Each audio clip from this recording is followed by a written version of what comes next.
Hey everybody, I'm David. I'm out on the range today with the new Octane Elite. This is the latest version of the Octane for Umarex, and they've made some pretty big improvements to it.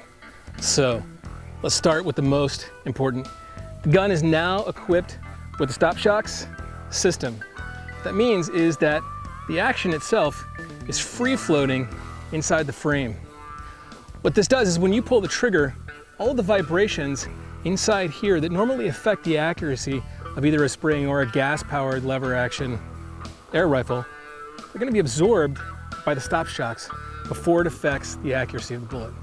That means that you feel less recoil, means that your aim is less affected by hand placement or really firm gripping the gun. And it also means that fewer of those vibrations travel upwards into your optic, something that a lot of people have problems with. So this new system is combined with a little bit different frame. What you'll notice is that Umarex has also made some improvements to the frame. What you have up here is a bit of a palm swell. Right here is a lot easier to hold on to, and the grip is a lot more heavily textured. You have the traditional sort of thumb hole stock right there that your hand fits in, but the whole gun comes in at 9 pounds. That's pretty heavy for an air gun, so it's definitely meant more for the full frame or the adult size shooter. But that 9 pounds helps stabilize this into one really smooth shooting 22 caliber air rifle. The gun comes with a 3-9x40 scope already attached, but it also has really nice fiber optic sights that are adjustable for height and windage. And this front post down here on the end has 5 points where it's secure. It's about 1.5 inches long.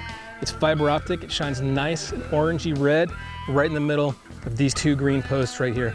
So the gun's easy to use whether or not you're using the included optic or if you prefer to go old school with the sights itself.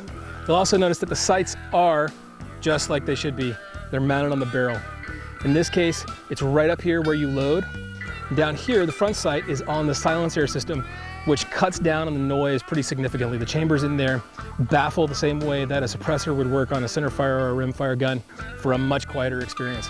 With this, with a stable platform here and here, you're not affecting your accuracy when you grab the barrel and you pull it down and you cock it.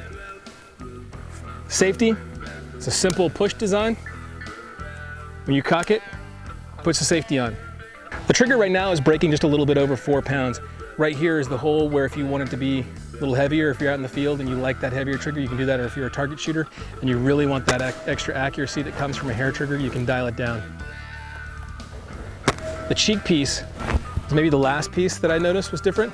This piece right here is noticeably wider, so when you're actually holding down, it feels much more natural to get your face on. You're not quite leaning over like you are with some of the other thinner cheek pieces.